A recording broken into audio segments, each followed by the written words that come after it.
Здравствуйте, в эфире новости и краткий обзор событий.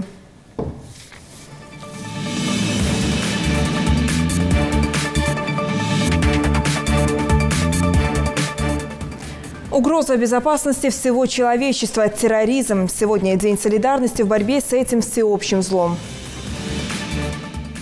Смягченные изменения. Доводы в поддержку увеличения пенсионного возраста приводят сами пенсионеры.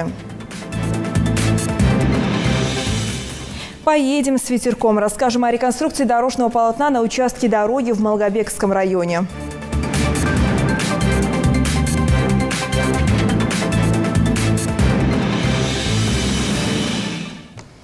Сегодня День солидарности в борьбе с терроризмом. Дата особая. Мы с горечью вспоминаем людей, погибших от рук террористов, и отдаем дань памяти сотрудникам правоохранительных органов, погибших при исполнении служебного долга.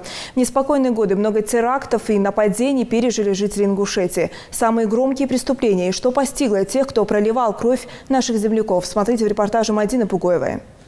В ночь на 22 июня 2004 года преступная группировка захватила Назрановский пост ДПС и прилегающий участок дороги, что позволило боевикам беспрепятственно передвигаться и убивать сотрудников полиции, проезжающих по этому маршруту. От рук бандитов тогда погибло около 80 человек, более сотни были ранены. Далее группа вооруженных людей буквально оккупировала город и захватила несколько складов с оружием. Через несколько лет после тех трагических событий на скамье подсудимых оказались 11 участников нападения на Назрань. Большинство из них получили сроки от 11 до 15 лет, а их сообщник Илес Ганиев в колонии строгого режима проведет остаток жизни. В ходе следствия все обвиняемые вину в совершенных преступлениях признали под давлением собранных следствием доказательств.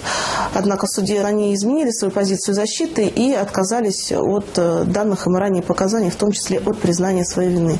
Перед судом предстал и Али Тазиев, он же Магас. На его совести еще одно громкое преступление – нападение на главу республики Юнусбека Евкурова, в результате которого погибло 2 человека. А сам Юнусбек Евкуров с тяжелыми ранениями был доставлен в одну из московских клиник. Ему предъявлено обвинение в совершении вооруженных нападений в июне 2004 года на объекты правоохранительных и военных структур на территории Республики Ингушетия, а также убийство сотрудника правоохранительных органов, в том числе убийство исполняющего обязанности министра внутренних дел Республики Ингушетия.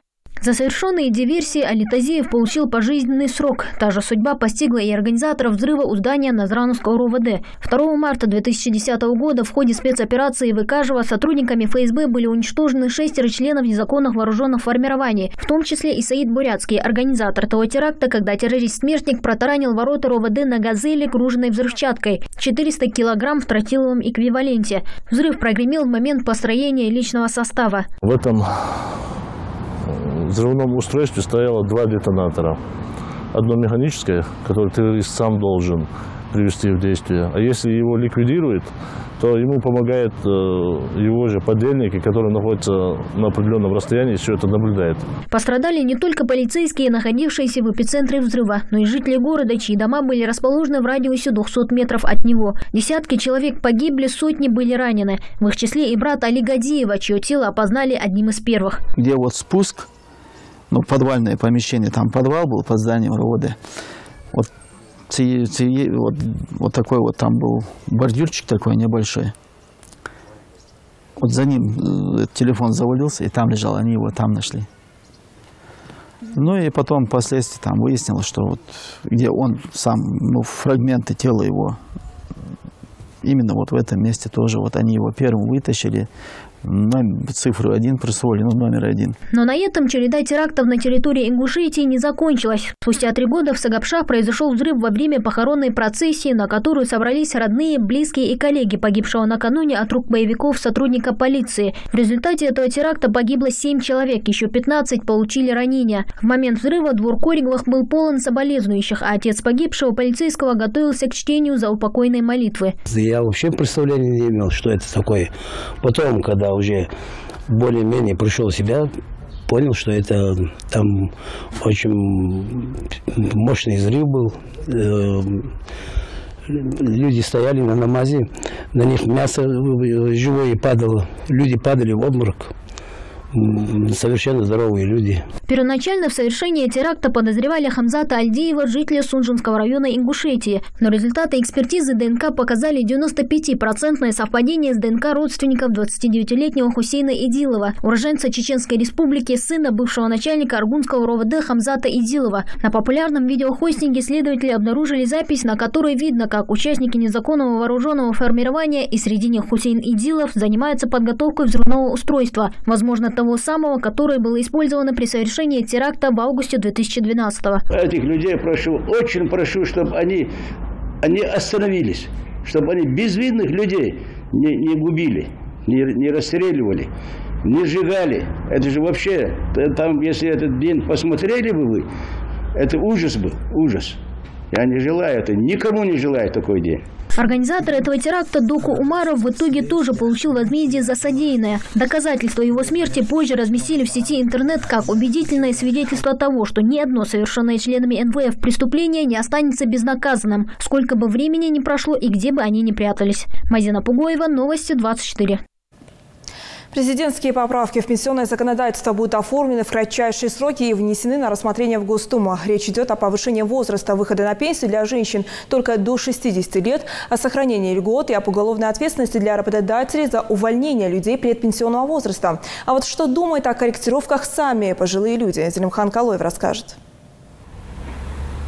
Продолжительность жизни в стране с каждым годом повышается. В прошлом году она достигла более 70 лет. На Кавказе этот возраст значительно выше. Ожидается, что эта отметка превысит в 30-м году 80 лет. Причем пожилые люди и сами не торопятся на заслуженный отдых. Они по-прежнему полны сил и энергии. Как, например, Руслан Латыров. По паспорту ему 63, но в душе 45, а то и меньше. Именно так он объясняет, почему до сих пор не ушел на пенсию. Проверка оборудования и снятие показаний со счетчика. Будни оператора по расчетам с потребителями начинается с уже привычного обхода абонентов. Каждодневный труд для него больше, чем просто профессия. Это возможность чувствовать себя нужным и приносить пользу обществу. Ну, понравилась мне, работа хорошая, коллектив хороший, сплоченный. Пока я на пенсию не собираюсь. А вот Антонина Петровна, педагог со стажем, свою жизнь без детей не представляет. Буквально вчера ее без того большая школьная семья пополнилась на несколько десятков малышей. В этом году она отмечает свой 40-летний юбилей педагогической деятельности. И ни на минуту не пожалела, что стала учителем. Главный залог учебы – дисциплина, говорит Антонина. Они сейчас маленькие, и мы как-то вот теряемся, да кажется страшно, а как же их усадить, что делать? Потом просматриваешь фотографии прошлых лет, смотришь, думаешь, эти тоже были такими же маленькими, но мы же справились, и как быстро прошло время, что они выросли. И глядя на них на линейке, радуйся их успехам. И уверены, что и с этими детьми у нас будет все прекрасно. Накануне в своем обращении к россиянам Владимир Путин объявил об изменении условий пенсионного законодательства. Он подчеркнул, что в нашей стране отношение к женщинам особое, бережное. Мы понимаем, что они не только трудятся по основному месту работы. На них, как правило, весь дом. Забота о семье, воспитание детей, хлопоты о внуках. Пенсионный возраст для женщин не должен повышаться больше, чем для мужчин. Поэтому считаю необходимым уменьшить предлагаемое законопроектом повышение пенсионного возраста для женщин с 8 до 5 лет. Именно их коснулись поправки в большей степени. Многодетным матерям президент предложил уходить на пенсию раньше остальных. Также для граждан, которые достигли пенсионного возраста, по старому законодательству в ближайшие 2 года намерены установить особую льготу – право оформить пенсию на 6 месяцев раньше нового срока. Прежде всего, я, конечно, очень довольна как женщина и за всех наших женщин, что все-таки вот это 3 года, которые на 8 лет сразу увеличивался пенсионный возраст женщин, и на 5 лет мужчин, он как бы уравнен, и женщины 3 года получили, так сказать, себе в запас, они могут раньше на 3 года выходить на пенсию. Это раз. Второе, мне очень приятно, что многодетные мамы тоже получили льготную возможность выходить на пенсию. И здесь в данном случае продемонстрирована политика, государственная политика поддержки семьи, и женщин и детей. Сегодня в России работают 30% людей пенсионного возраста. Многие не готовы отказаться от привычного образа жизни. Тем более, когда есть желание и силы трудиться. В Ингушетии, по статистике, из более чем 100 тысяч пенсионеров, 20 тысяч до сих пор не сдали трудовую книжку. Не готовы отпускать опытных специалистов и работодатели. Ведь главный плюс людей пожилого возраста – бесценный опыт, которого нет у молодых коллег. Это стало одной из множества причин, по которым в Госдуме и было принято решение о повышении пенсионного возраста у мужчин и женщин. Другая причина – изменения в законодательстве будут способствовать росту пенсии. Зелимхан Калоев, Рахман Цуров, Новости 24.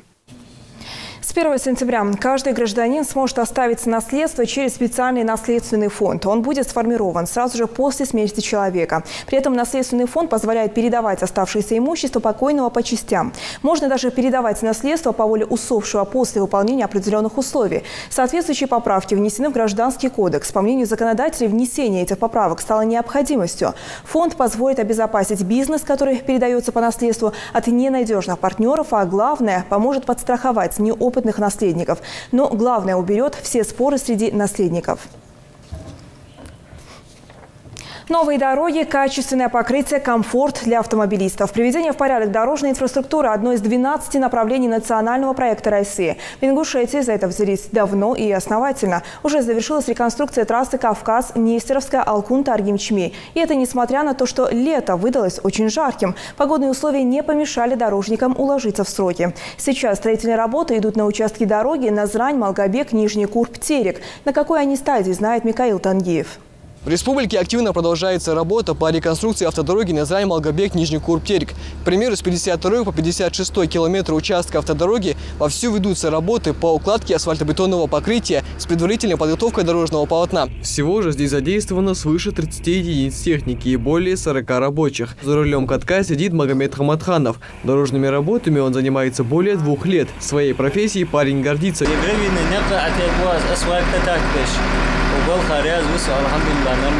Дорожники жалуются, что погода не всегда радует солнечными днями и приходится останавливать процесс. Но с потеплением работа вновь закипает, и каждый из них трудится, не покладая рук.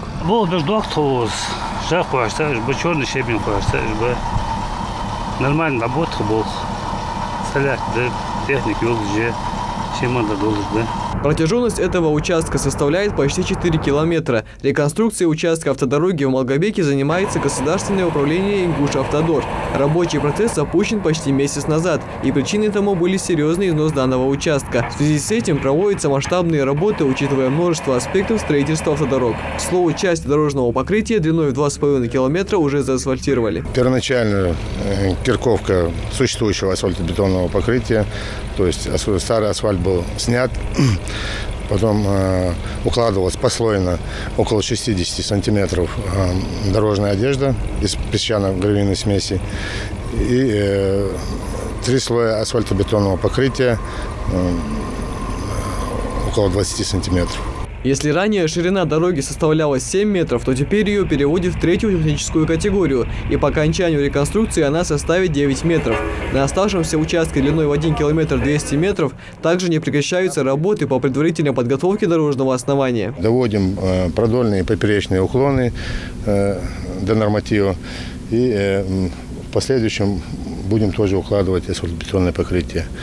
Данный объект мы собираемся завершить, до холодов обязательно мы это закроем, этот объект, и пустим транспортное движение. Рабочие обещают завершить строительство через 1,5 месяца, а автолюбители призывают набраться терпения, ведь с окончанием реконструкции им больше не придется опасаться ям и неровности на дороге и смело проезжать на этом участке.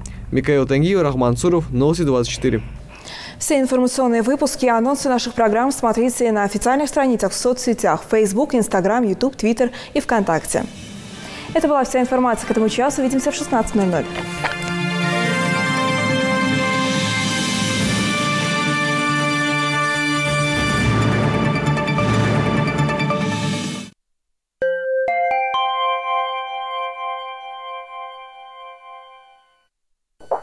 Уважаемые жители и гости республики, стартует акция, по итогам которой будут разыгрываться ценные призы. 10 призов по 25 тысяч рублей. Путевка в Турцию на двоих в 5-звездочный отель. Путевка в хадж. Автомобиль «Лада Гранта». Для того, чтобы стать участником акции, вам необходимо приобрести продукцию на сумму от 999 рублей и выше в одной из аптек лекарей в республике. Подробную информацию об организации акции, сроках и местах ее проведения, а также количестве призов вы сможете узнать в кассах аптек.